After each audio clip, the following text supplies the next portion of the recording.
আল্লাহ বলেন আমাকে ভয় করো, সত্যবাদীর সঙ্গী হয়ে থাকো। কয় কতক্ষণ?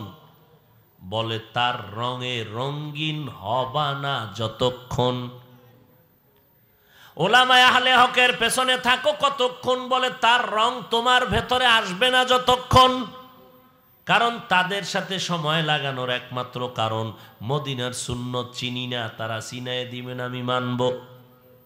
আল্লাহকে চিনি না, ওলামায়ে কেরাম আল্লাহকে চিনায়ে দিবেন, আমরা আল্লাহর হুকুম মতো চলব। এরে আল্লাহর গোলাম, উলামায়ে আহলে হক কেমনে চিনবেন? ভণ্ডদের ডিজাইন যেমন, আহলে হক আলেমদের ডিজাইনও তেমন। সবাই তো মদিনার গান গায়, বরং আমগো থেকে বেশি গান গায়। কেমনে বুঝবেন কে ভালো কে মন্দ? এর জন্য সাময়িকভাবে একটা সহজ পরিচয় হলো, যেই আলেমের কাছে গেলে, যার বয়ান শুনলি বেনামাজি নামাজি হয়, বেপরদাওয়ালা পর্দাওয়ালা হয়, যাদের দিলটা নরম হয়, আমলের জন্য দিল তৈরি হয়। বয়ানে বসার পর মন চায় আর গুনাহ করব না, আর নামাজ ছাড়ব না, এমন আলেমের কাছে যদি বসেন দিলটা নরম হয়, কান্না আসে, বুঝবেন এই আলেম আহলে হক। এরে নবীর উম্মতের দল,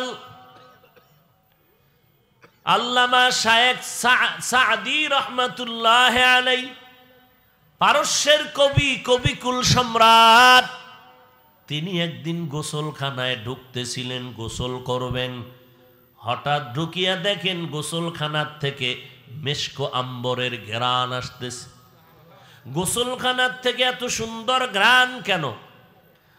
তালাশ করলেন কোনো আতরের বোতল আসেনি, খুঁজে দেখে কিছুই নাই। একটা মাটির চাকা পাইলেন পড়ে আছে। সাদি মাটির চাকাটা হাতের মধ্যে নিয়ে নাকের কাছে নিয়ে দেখেন ওই মাটির চাকার থেকে মেশকের ঘেরান। এবার মাটিরে জিগাইতেছে সাদি, মাটিরে জিগায়। এটা কঠিন প্রশ্ন। মাটি কথা বলতে পারে, গাছের জিগায়, গাছ কথা বলতে পারে। মুমিনের বিশ্বাস থাকতে হবে আমার মাওলার কুদরতে অসম্ভব সম্ভব করেন আমার আল্লাহ।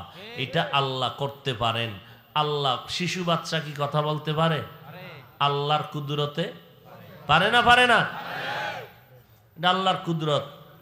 ঈসা নবী মায়ের কোলের বৈশা শিশু অবস্থায় কথা বলেছেন। আল্লাহ পাক পারেন। নবীজি খেজুর গাছের সাথে টেক লাগাইয়া খুতবা পড়েন। সাহাবায়ে কেরাম বললেন, পয়গম্বর এবার নতুন একটা মিম্বর তৈরি করা হোক, এই গাছের সাথে টেক লাগানো দরকার নাই।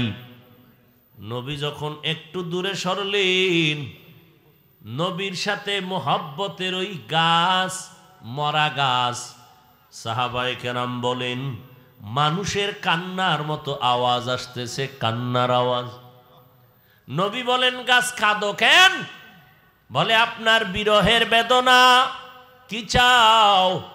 আমি চাই আমার এখানে জানাজা দিবেন, দাফন করবেন, হাসরের দিন আমি আপনার সাথে জান্নাতে থাকবো। উস্তুনেহান না না আজ হজরে রসুল নালামি জাদ হামচু আর বাবুল। নবী জানাজা পড়াইলেন, দাফন করলেন। আজও নবী যেখানে দাঁড়াইয়া খুতবা দিছেন ওই মিম্বর এখন ওই নমুনায় আছে, এখনো আছে।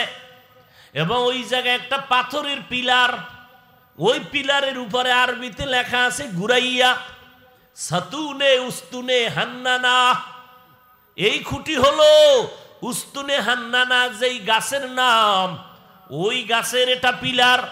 এই পিলারের নিচে যদি তুমি যাও তাহলে ওই গাছটা পেয়ে যাইবা।